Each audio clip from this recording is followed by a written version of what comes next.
사람의 가치는 언제 알 수 있을까요? 그 사람의 됨됨이, 그 사람의 인격, 그 사람의 가치는 언제 폭로될까요? 때로는 정점에 섰을 때 그 사람의 됨됨이, 인격이 고스란히 드러날 수 있을 것입니다. 어떤 사람은 그 사람 돈 때문에 변했어 라고 말하지만은 그렇지 않을 수도 있습니다. 원래 그런 사람이기 때문에. 아니, 그 사람 권력에 미쳤어 라고 하지만은 권력 위에 올라가서 보면은 미칠 법도 하고 배신하기도 합니다. 세상의 법칙이니까. 그 사람의 됨됨이, 가치는 가장 정점에 있을 때 고스란히 드러나게 됩니다. 얼마나 초심을 지키는지, 원래 어떤 사람인지. 혹은 그 사람의 됨됨이는 정반대의 시간에 드러날 수 있습니다. 가장 인생의 밑바닥 속에, 가장 인생의 실패의 좌절 속에, 심지어 오해와 핍박을 받는 그 자리에서 어떤 태도와 어떤 반응을 하느냐에 따라 그 사람의 됨됨이, 그 사람의 인격, 그 사람의 가치가 고스란히 폭로될 수 있습니다. 예수님, 그분의 최고의 가치가 언제였을까요? 그분의 됨됨이가 언제 우리에게 증거되었을까요? 최고의 정점이 언제였을까? 그리고 최고의 바닥이 언제였을까?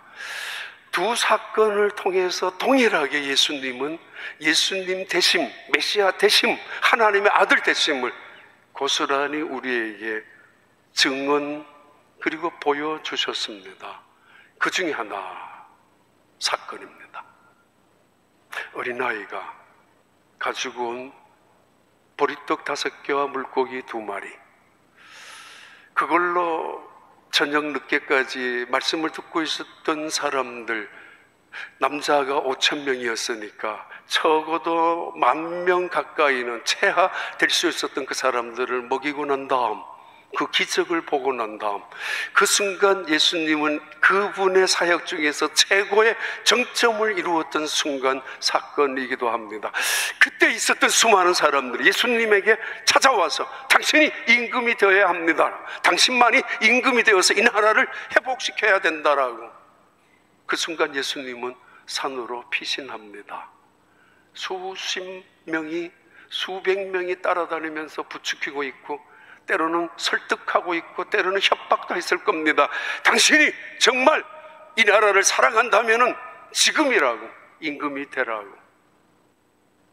한국의 대통령 선거를 앞두고 있습니다만은, 그런 것 같지만은 수많은 사람들이 따라다닐걸요. 이 사람 찾아다니면서 당신이 대통령 하라고. 또 이 사람한테 부추길걸요. 당신밖에 없다고. 대부분의 사람들은 그런 사람을 통해서 혹시라도 한 자리 얻을까봐, 혹시라도 자기도 덩달아서 출세할까봐 그런 야심을 가지고 누군가를 이용할 수도 있지만은, 그러나 정말 이 사람이 아니면 우리나라가 안 돼, 큰일 나, 이 사람은 민족을 위하여, 국가를 위하여 꼭 필요한 존재야, 나는 욕심 없어, 이 사람만이 대통령이 된다면 그럴 사람이 몇 명이나 있겠습니까? 예수님은 피신합니다. 그래서 산속에 혼자 들어가고 계십니다. 그리고 제자들을 강요하듯이 쫓아내듯이 몰아냈습니다. 여기에 저 군중들 틈에 같이 놀아나지 말라고, 군중들의 한호소리에 그냥 매몰되지 말라라고, 마치 너희들도 내가 무슨 임금이나 된 것처럼 그렇게 혼란스럽게 착각하지 말라고. 그래서 그들을 등을 또 다 밀어서 바다 저 건너편에 가버나움으로 건너가도록 배를 타게 했습니다. 빨리 건너가라. 건너가던 제자들, 타고 가던 배에 풍랑이 일면서 삼쪽 이쪽에 있었던 예수님이, 그것을 아시고 보셨던 예수님이 물 위를 걸으셔서 제자들을 구해 주셨습니다. 한밤중에. 그리고 가버나움에 가셨습니다. 이 소문이 순식간에, 삽시간에 퍼졌습니다. 그리고는 이 소문뿐만 아니라 어제부터 예수님을 쫓아다니면서 당신이 우리의 임금이 되어야 한다고 말하는 많은 군중들, 그들이 예수님을 다시 찾아왔었던 사건, 그 사건이 요한복음 6장에 계속되고 있습니다. 갈릴리 바다를 중심해서 한쪽에는 벳세다 언덕, 이쪽 건너편은 가버나움이라는 곳으로 이 군중들이 찾아온 것입니다. 벳세다에서 가버나움까지. 이때 군중들이 예수님께 찾아와서 이렇게 말씀합니다. 요한복음 6장 25절 29절. 바다 건너편에서 만나 랍비여 언제 여기 오셨나이까 하니 예수께서 대답하여 이르시되 내가 진실로 진실로 너희에게 이르노니 너희가 나를 찾는 것은 표적을 본 까닭이 아니요 떡을 먹고 배부른 까닭이로다. 썩을 양식을 위하여 일하지 말고 영생하도록 있는 양식을 위하여 하라. 이 양식은 인자가 너희에게 주리니 인자는 아버지 하나님께서 인치신 자니라. 그들이 묻되 우리가 어떻게 하여야 하나님의 일을 하오리이까? 예수께서 대답하여 이르시되 하나님께서 보내신 일을 믿는 것이 하나님의 일이니라 하시니. 군중들이 예수님을 찾아다녔다가 마침내 가버나움에 도착하셨다는 소식을 들었던 그 사람들, 선생님 여기 계셨습니까? 우리가 그렇게 원하는데 임금 되어 주셔야 하지 않겠습니까? 별말 다 했겠죠. 불쌍한 백성을 생각하시라고 더더욱 설득했겠죠. 이 기득권 세력들의 부패한 것을 보십시오. 볼 수만 있겠습니까? 그대로 놔둘 수 없지 않습니까? 나라를 개혁시켜야 되는데 당신입니다. 예수님께서 이렇게 말씀합니다. 너희는 썩을 양식을 위하여 찾아왔지 않느냐고. 정말 표적을 위하여 찾아왔다면 내가 누구인지를 이 사건 기적을 통해서 나는 하나님의 아들로 이 세상에 오셨다라는 것을 조금이라도 이해하고 조금이라도 깨달았다면 너희들 이런 말을 하지 않았을 텐데, 기적을 보고 눈이 어두워서 돌로 떡이 만들어진 것을 보면서 환호하고 있는 너희들, 오병이어를 통해서 수만 명이 먹은 이 사건을 통해서 감격해하고 있는 그들, 여전히 예수님에게 당신이 대통령이 되어야 된다고, 보세요 나라가 이대로 가면 되겠습니까? 라고 떠들고 있는 그들을 향하여 예수님이 하신 말씀입니다. 그들은 기적을 원하고 있죠. 그들은 빵을 원하고 있죠. 그들은 물질을 원하고 있죠. 뭐든지 잘 먹고 잘 살아야 되는 것이 지도자들이 하는 일이 편안하게 해주는 것, 국민들 잘 살게 해주는 것, 그것이 목표라면은 이 목표 속에 부합되어지는 예수님을 향하여 그들은 요구하고 있지 않습니까? 당연한 요구를. 근데 예수님 말씀합니다. 어찌하여 썩을 양식을 위하여, 배부른 것 같지만은 다시 배고프게 다시 먹어야 되는 이 양식을 위하여 너희를 그렇게 욕심을 부리느냐고. 지난 한 주간 새벽기도 시간에 말씀드렸던 말씀입니다.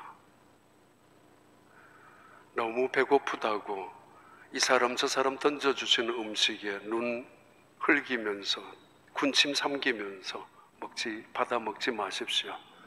미끼가 되고 덫이 되는 법입니다. 물고기들처럼.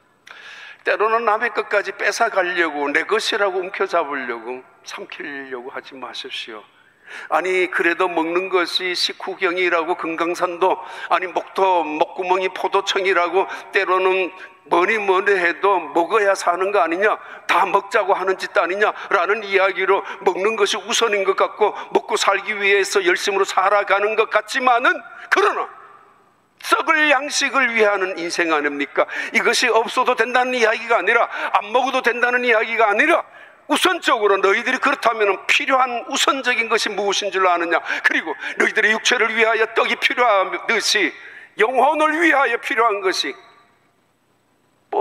떡이 있는데 먹은 적 있어?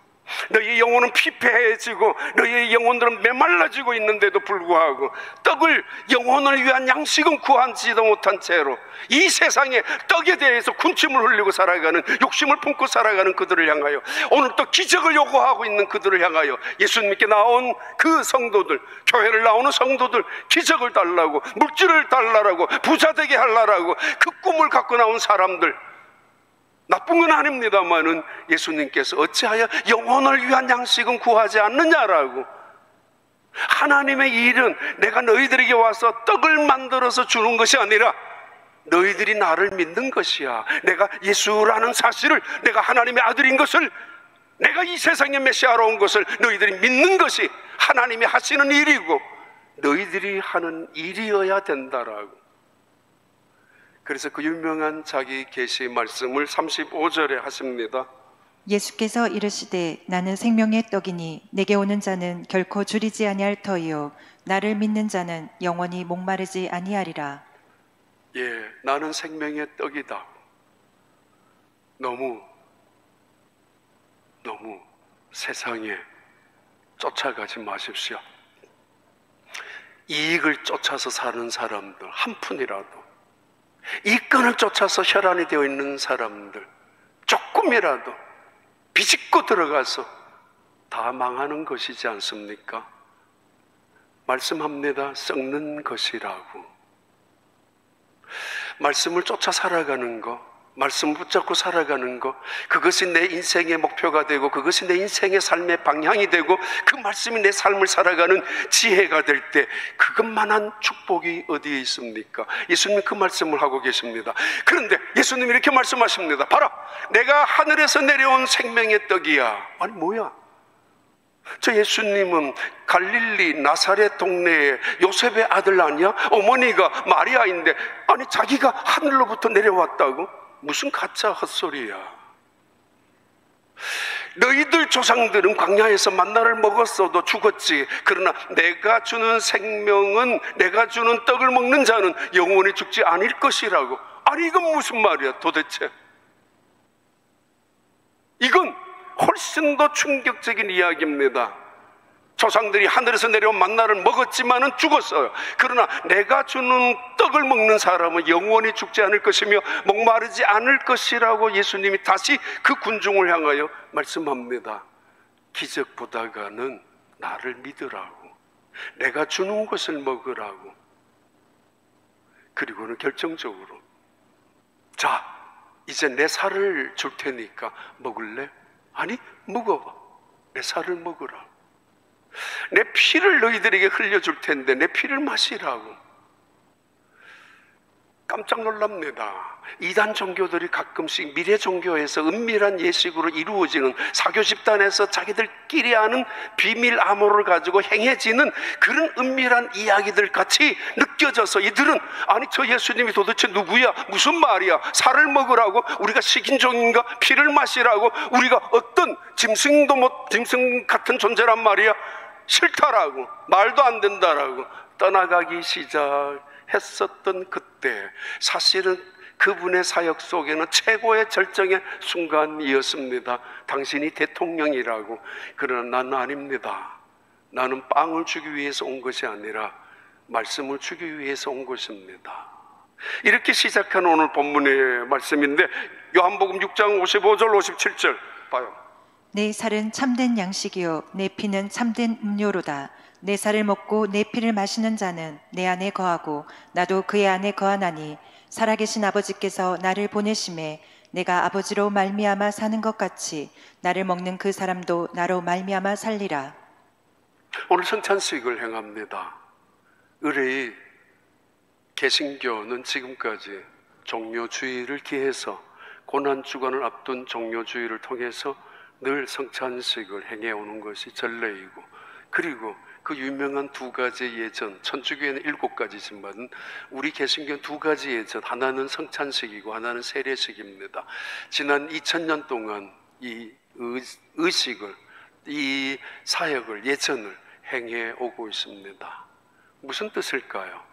내 살을 먹으라고, 내 피를 마시라고. 어떤 의미란 말입니까? 오늘도 우리는 성찬식에 참여하는데 이 성찬식에 참여하는 가장 중요한 신앙적인 뜻은 무엇입니까? 예수님이 직접 언급하십니다. 누구든지 내 살을 먹는 자는, 내 피를 마시는 자는 내가 그와 들어가서 먹고 마시게 될 것이며 그는 나와 함께 하는 것이라고. 주님의 살을 먹는다는 의미는 주님의 말씀을 내가 아멘으로 받아들이고 믿음으로 신뢰하고 전적으로 맡기는 것을 의미하지만 동시에 그분의 성찬식에 참여함으로 그분의 살을 상징하는 피를 마심으로 그분과 연합되는 것, 그리고 그분이 내 안에서 역사하는 것, 그분의 임재가 이루어지는 가장 첫 번째 의미입니다. 앤드류 모레이의 말씀입니다. 영성학자, 유명한 베스트셀러 작가이기도 하는데 현대인들의 불행은 여기에 있다고. 기적을 원하고 능력을 원하고 대단한 사건들 속에서 일어나는 하나님의 그 어떤 사건들 속에서 나를 사랑하는 표시를 원하는데 정작 주님이 내 안에 계신다는 사실은 업신여길 만큼 무시하고 있다고. 주님이 나와 함께 하신다는 사실이, 주님이 내 안에서 역사하시고 주님이 내 안에 임재하시고 때로는 말씀으로, 때로는 성령으로, 때로는 성찬을 통해서 가시적인 표시이죠. 이 표시를 통해서라도 내가 너와 함께 한다는 사실을 보여주고 있는데도 불구하고 이거를 무시하고 살아가는 현대의 그리스도인들의 불행, 비극을 지적한 적이 있습니다. 내 살을 먹으라고, 내 피를 마시라, 그럼 내가 너희와 함께 한다라는 의미의 말씀이죠. 요한계시록 3장 17절 20절입니다. 내가 말하기를 나는 부자라 부요하여 부족한 것이 없다 하나 내 공고한 것과 가련한 것과 가난한 것과 눈먼 것과 벌거벗은 것을 알지 못하는도다. 볼지어다 내가 문 밖에 서서 두드리노니 누구든지 내 음성을 듣고 문을 열면 내가 그에게로 들어가 그와 더불어 먹고 그는 나와 더불어 먹으리라. 모르겠습니다. 술을 좋아하는 분들이 있을지. 있겠죠. 한국 사람들 같으면 술 먹으면서 먹기 전에 술 덜 취하는 약도 먹고, 술 취하기 위해서 먹어놓고는 또 깨는 약 먹는 민족, 그런 약이 있는 나라. 해장국도 마시고. 한번 들어봐요. 그 사람들 왜 길거리에서 뒤뚱뒤뚱하고 허둥지둥하고 넘어지는지. 자기는 똑바로 가는데 길이 이게 흔들리더래. 지구가 흔들리더래. 아, 내가 이런 존재인가? 내가 걸어가는데 지구가 흔들리다니. 그래서 비틀비틀 하는 거예요. 여기 하니까 떨어지는 것 같고 저기 하니까 또 솟아나는 것 같고. 어떤 사람 얼굴에 상처가 꽉 났죠. 왜 그러냐니까 내가 걸어가는데 이 아스팔트가 벌떡 일어나가지고 자기 얼굴을 들이박였대. 지가 넘어져 놓고. 술 먹으면 그래요. 아니 지가 술 먹고 나면 최고인 것 같았는데 전봇대 같은 게 앞에 서가지고 가로막더래. 못 가게 하더래. 그래서 가로등가 뭐 머리 박치기 하고 뭐 싸우다가 보니까 피가 흐르고 쓰러져서 뭐 가로등 밑에서 소변도 하고. 왜 그러냐니까 자기는 몰랐다고. 또 용감하죠. 보수한테도 달려들고. 세상 사람들에게 무서운 거 없죠. 술이 들어가면. 내 감정을 통제하지 못하고 내 인격마저도 통제하지 못하는, 아니 결국은 술이라는 것, 화학 물질 하나가 내 속에 들어와서 내 생각과 내 감정과 내 피까지 자극시켜주는 게 있어. 술이라며. 그러고 나서 하는 말이 난 몰랐다고, 아무것도 몰랐다고, 사실 아니라고, 믿지 말라고 떠드는 사람들.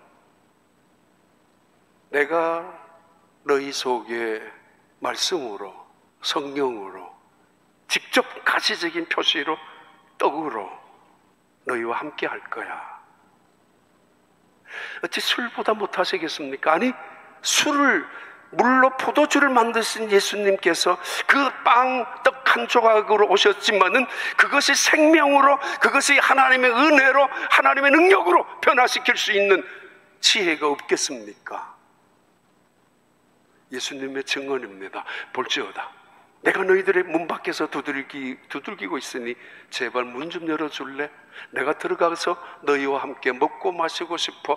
하나님과 더불어서, 예수님과 더불어서 연합과 일치와 주님이 내 안에 계신다는 사실을 가시적인 표시로 증언하는 것이 바로 이 성찬 예식의 첫 번째 의미입니다.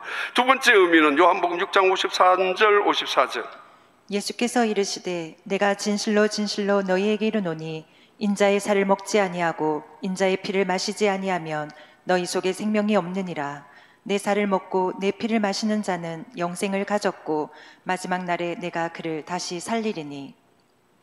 성찬을 향하는 두 번째 표시는 우리 속에 영생이 있음을 확인하는 것이고, 내가 내 속에 생명, 영생, 하나님이 주시는 목숨이 아니라 푸시케가 아니라 조회라고 불려지는 신분의 변화, 영원한 시간의 속성, 그리고 새로운 의의 관계가 시작되는 조회라는 그 생명이 내 속에 있는 것을 확인하는 두 번째 표시가 성찬식입니다. 내 안에 생명이 있는 사람들은 이 성찬을 그래서 믿음으로, 은혜로, 감격으로 받아들입니다. 그리고 확인합니다. 내가 하나님의 사람으로 영생이 있음을 확인하고 시작하죠. 그 유명한 도스토옙스키의 이야기, 행복한 사람은 그 나름대로 다 이유가 있다고, 비슷한 이유가 있다고. 그러나 불행한 사람은 각각의 이유가 있다고.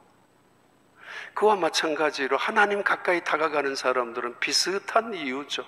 행복한 사람들이 감사의 마음을, 겸손한 마음으로 다가가고 모든 것을 긍정적으로 생각하고 있다면 하나님께 다가오는, 그리고 하나님의 은혜를 생각하는 사람들도 마찬가지죠.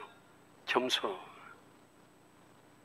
멀어지는 사람, 불행한 사람, 인생의 비극을 맞는 사람, 수만 가지 이유를, 핑계를 대고 있다는 거죠. 각각 그 나름대로 바빠서, 아파서, 피곤해서, 중요한 일이 있어서, 아니 돈이 모자라서, 아니면 그 사람 때문에, 이 사람 때문에 뭐 결혼을 잘못해서 이런 인간을 만나서 그래서 불행하다는 이유를 사람들은 다 각각 갖고 있다는 거죠. 그러나 행복한 사람은 하나라고. 그냥 감사하니까, 그냥 겸손하니까, 그냥 은혜이니까. 그 도스토옙스키가 또 하나 유명한 말을 한 적이 있죠. 하나님의 이름을 지운 그 자리는 인간의 이름만이 나타나는데 그것이 불행의 시작이라고. 하나님 없는 곳에는 인간이 무슨 짓을 다 하는데, 무슨 짓을 다 벌리던데 그 자리는 인간이 사는 곳이 아니라 지옥으로 변하고야 말 것이라고. 하나님 없는 곳이 파라다이스처럼 공산주의자들이 시작했지만은 그 나라가 어떻게 되었어요? 내가 너희들에게 살을 먹게 하고 피를 마시게 하는 것은 너희 속에 영생이 있음을 알게 함이며, 이것은 생명이 무엇인가, 인간이 인간답게 살아가는 이유가 무엇인지를 보여주는 그런 말씀입니다. 요한일서 5장 12절부터 13절에 확인시켜주는 확인 사살 같은 말씀입니다. 아들이 있는 자에게는 생명이 있고 하나님의 아들이 없는 자에게는 생명이 없느니라. 내가 하나님의 아들의 이름을 믿는 너희에게 이것을 쓰는 것은 너희로 하여금 너희에게 영생이 있음을 알게 하려 함이라. 오늘 성찬식을 통해서 내 안에 생명이, 영생, 하나님이 줄 수 있는 영생이 있는지 반응을 하죠. 그 속에 말씀이 있는 사람은 하나님 말씀을 받아들이고, 그 속에 하나님의 영이 있는 사람은 성령의 역사를 깨닫게 되고 체험하게 되고 느끼게 되죠. 어느 순간부터 이루어지는 사건이기도 하지만, 그리고 마지막 세 번째, 요한복음 6장 44절 그리고 65절입니다. 나를 보내신 아버지께서 이끌지 아니하시면 아무도 내게 올 수 없으니 오는 그를 내가 마지막 날에 다시 살리리라. 또 이르시되 그러므로 전에 너희에게 말하기를 내 아버지께서 오게 하여 주지 아니하시면 누구든지 내게 올 수 없다 하였노라 하시니라. 성찬의 또 다른, 그리고 세 번째 이유, 예수님께서 말씀하십니다. 이 성찬을 통하여 너희들에게 영원히 사는 생명을 주는데, 이것은 영원한 시간과 연결되죠. 그리고 천국으로 들어가는 표시, 패스포드, 그리고 무슨 바코드처럼 또는 센서처럼 나타나는 그런 하나님의 약속 카드라는 거죠. 요즘 뭐 크레딧 카드 별게 뭐 별 방법으로 다 사용하더라고요. 문도 별 방법으로 다 열리잖아요. 지문으로도 하기도 하고, 뭐 카드 필요도 없고, 요즘 뭐 스마트폰 하나 가지고도 다 하는 세상. 기억하십시오. 천국은 스마트폰 들고 들어가는 곳이 아닙니다. 가끔 목사님 번호 좀 가르쳐줘요. 다른 목사님들이. 저 없는데요. 아니, 말도 안 된다고. 말도 안 되는 세상에 살아가고 있습니다. 어떻게 살아가요? 묻죠. 집사님 어때요? 뭐 그냥 그래. 다 그런 거 아니에요? 아, 그래요? 뭐 잘 돼요? 뭐 그냥 그렇죠 뭐. 어떤 분은 어때요? 참고 살아가요. 버티고 살아가요. 간신히 때우고 살아가요. 믿는다 하고 하나님이 우리에게 믿는 사람에게 복을 준다고 하는데, 도대체 내가 믿고 나서 받은 복이 뭔지 몰라요. 안타까운, 어쩌면 솔직한 고백일 수도 있습니다. 내가 예수 믿고 나서 하나님이 내게 주신 복이 뭔지 모르겠다고, 하나도 없다고. 나는 인생은 이를 악물고 버티고 살아가는 거 아닙니다. 그렇게 살아왔잖아. 이를 악물고 살아왔잖아. 특히 이민자로 남은 게 뭐죠? 틀리해야 되고, 남은 게 뭐예요? 임플란트 해야 되고, 때로는 입술을 깨물고 피가 나도록, 때로는 혓바닥을 깨물면서 살아왔죠. 참아왔죠. 버티어 오기도 했죠. 그래도 남들에게 뭐 번듯하게 보이기 위해서라도 남 모르는 자리에서 그렇게 입술이 터지도록 살아왔고, 피가 부르도록 견디어왔던 인생. 남은 게 뭐 있어요? 병든 인생밖에 없잖아요. 백태 다 끼면서 이 혓바닥 안에는 열심으로 살아왔는데, 이제 오니까 돈 벌기 위해 살아왔는데, 이제 남은 거는 그 돈으로 내 건강 위해서, 치료하기 위해서 사용하는 것밖에 없잖아요. 아니, 주님이 나한테 해준 게 뭐냐고. 주님이 약속합니다. 천국. 성찬에 참여하는 자들은 영원히 살게 될 것이라고. 내 살을 먹는 자는 배고프지 않을 것이며, 내 피를 마시는 자는 다시는 목마르지 아니할 터인데, 누구든지 내게 와서 내 살을 먹고 내 피를 마시는 자는 영원히 살게 될 것이며, 그날에 영광스러운 생명을 다시 한번 확인하게 될 것이라고. 그래요. 57절 58절 봐요. 살아계신 아버지께서 나를 보내심에 내가 아버지로 말미암아 사는 것 같이 나를 먹는 그 사람도 나로 말미암아 살리라. 이것은 하늘에서 내려온 떡이니 조상들이 먹고도 죽은 그것과 같지 아니하여 이 떡을 먹는 자는 영원히 살리라. 예, 고린도전서 11장 23절부터.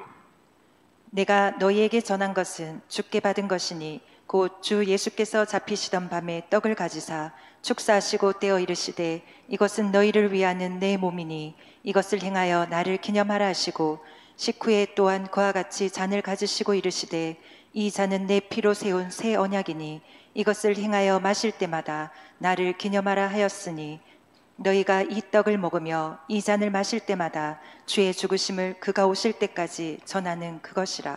2000년 전 초대교회 그 성도들은 모이면은 성찬식을 했습니다. 아가페라는 이름으로.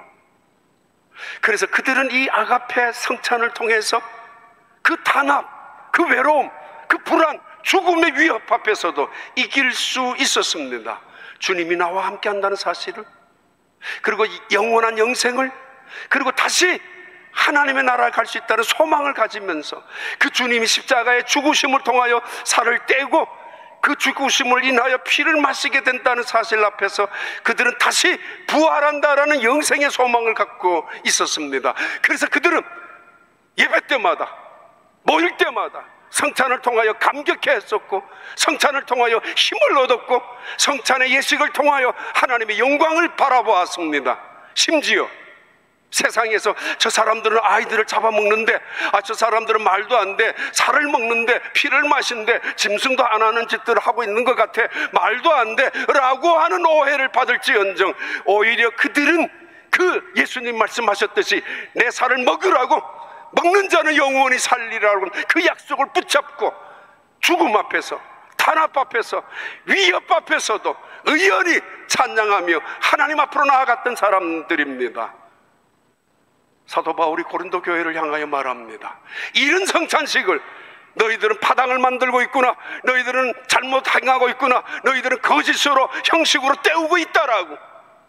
이 어찌 예수님께서 아무렇게나 흘린 피가 되겠느냐, 어찌 적당히 살을 찢겨온 적이 있느냐라고. 그의 죽으심, 피 흘리심, 온 세상의 죄를 향하여 죄값을 지불하기 위하여 형벌을 당하셨는데, 그 살점을 기억하는 떡조각을 함부로 먹으면서 파당을 만들고 가난한 사람 우습게 여기고 돈 많은 사람들끼리 몰려다니는 것처럼 어찌 그래서야 되겠느냐라고. 그 성찬을 향하여 다시 회복시켜 주시는 말씀입니다. 그래요. 우리 어렸을 때 서커스 공연을 보면은 양쪽에 그네 타는 사람들, 이쪽에 그네를 타고 이쪽에 그네를 타는데 한 사람이 붕 날아가지고 이쪽에 손을 잡지 않습니까? 가장 중요한 비밀이 있다고 그래요. 이쪽에서 그네를 띄는 공중에서 이 사람이 손을, 자기가 잡고 있는 그네에 손을 내리고 이쪽에 있는 사람의 손을 잡아야 되는데 내가 잡아야지라고 하면은 100번 실패한다고 합니다. 공중에 날아가면서 두 가지, 첫째는 완전히 놓아야 되고 내 그네를 손에서 내려놓아야 되고, 두 번째 이 손을 상대방의 그네를 타고 있는 사람에게 맡겨야 되는 거. 내가 잡으려고 하면 안 된다는 거죠. 그분이 잡을 수 있도록. 그리고 무서워서 쩔쩔매어서 주저하다가 이 그네에 손을 떼지 못하고 있다면 큰 사고가 난다는 법입니다. 성찬, 이거는 내 인생의 모든 것을 내려놓는 순간 주님 앞에 맡기는 은혜와 축복의 시간입니다.